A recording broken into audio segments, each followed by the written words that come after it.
I especially want to thank Elizabeth for all of her organizational work in getting together a crew that is not always in this country. So thank you for that. We're starting with this striking image of Palmyra. And as Elizabeth mentioned earlier, it's because it's back in the news. Yesterday and today, reports have been coming out about intense clashes and possible gas attacks in the modern city of Tadmor. And these nearby, standing ruins at Palmyra are again threatened by the intense military actions and intentional destruction by ISIS.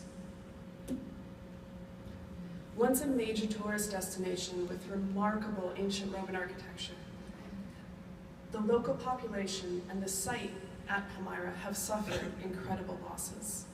Here you see a still from an ISIS propaganda video where they detonated this ancient temple.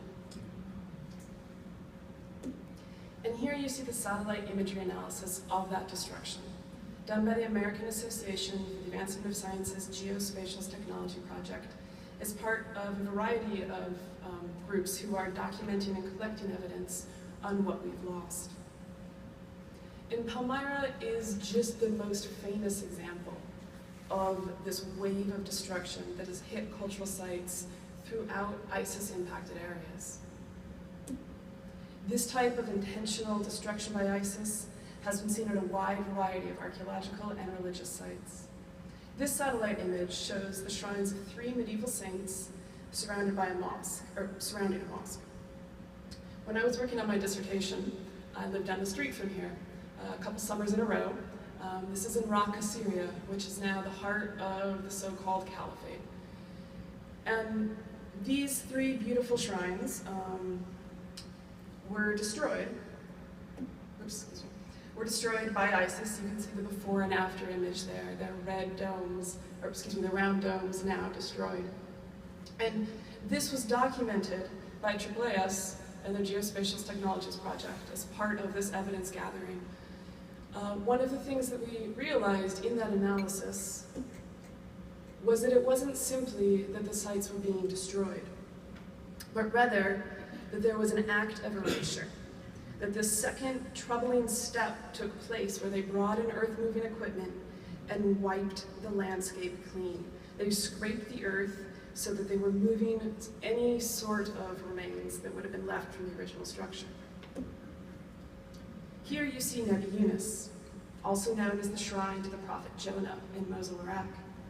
This shrine has likely been a site of worship since the first cities were built in northern Iraq. Iraqi, Jewish, Christian, Muslim communities, they've all worshipped Jonah at this site.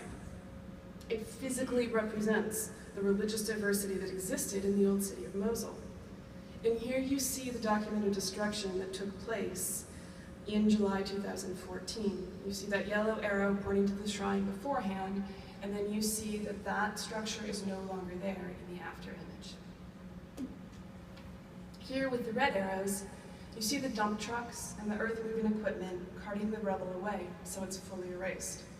There wasn't even a place left to lay flowers at this site. It was just scraped clean. And for as much as ISIS is interested in destroying the built heritage of religious diversity, they're also interested in a profit.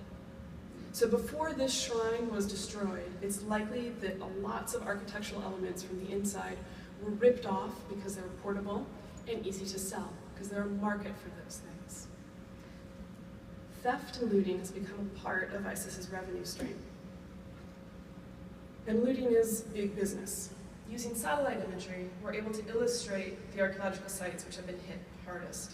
This is an image from the site of Apamea. I picked it mostly because it's very easy to see these are the ruins of an ancient building before, and this is immediately after it's been heavily hit by looters on the right. This is very early in the conflict. And it illustrates what looting looks like from space, these little pin-pricked dark marks. I don't know how well you can see this in the back, but see that blob that has a bunch of sort of dark marks in the middle of it? That's the site of Dur Europus.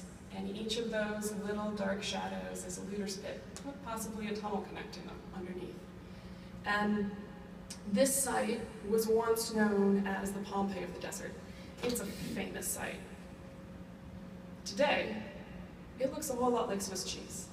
It's really been very heavily hit by looters, and it's because they're able to make a profit on what has been gathered there.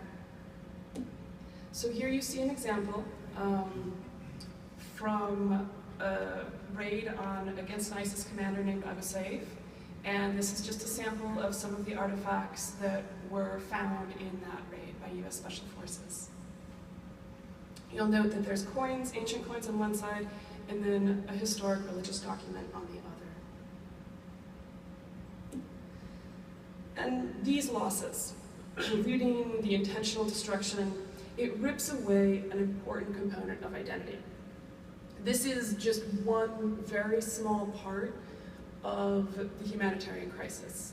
It's very small, but it's a crucial part of the humanitarian crisis because it, in essence, the built heritage, these religious sites, the archaeological sites, they're part of the landscape that gives the community its sense of place, its sense of belonging. And from a historical standpoint, we are all losing vital archaeological information.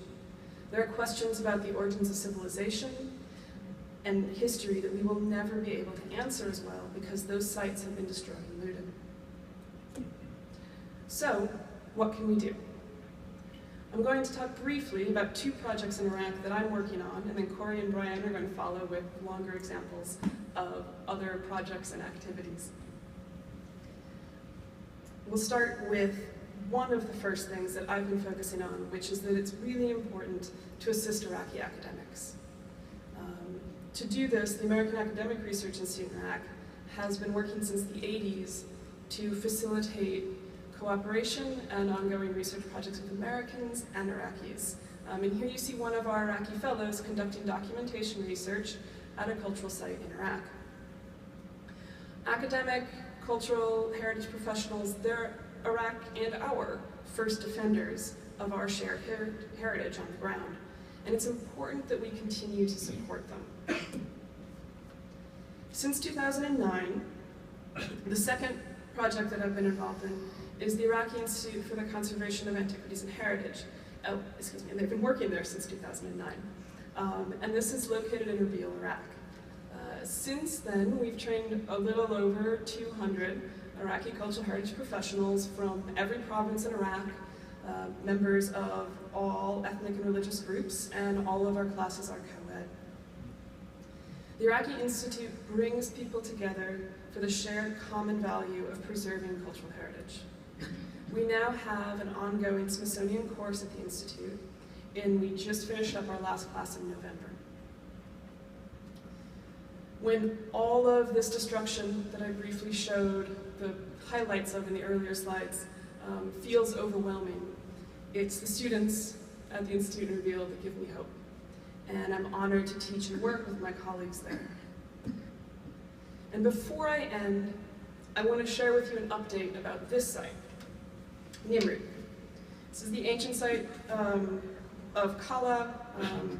It was once the seat of an empire that stretched from the Gulf to the Mediterranean. The Neo-Assyrian Empire was really the heart of the Middle East at that time. And around 800 BC, it was this lavish capital city. It was basically the DC of the Neo-Assyrian Empire.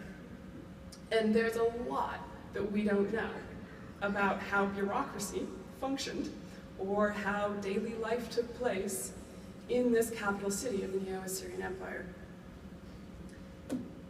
But it's just 20 kilometers south of Mosul. So in 2015, ISIS hacked away its famed reliefs and blew up the palace of those ancient Neo-Assyrian rulers. But in the middle of November, Iraqi forces regained control over Nimrud. And here you see 2 of our alums from the Iraqi Institute, students we've had, out at Nimrud, observing and reporting the damage. This is the first step towards stabilizing and preserving the site. Next month, Corey and I will travel to Iraq to participate in the Smithsonian-led planning meeting about Nimrud preservation. And here, pictured, Layla and Jamal will be joining us at that meeting. They're the ones that are giving me hope that there is something we can do after this incredible wave of destruction has taken place. And with that, I'd like to thank you and turn it over to Corey. Thanks.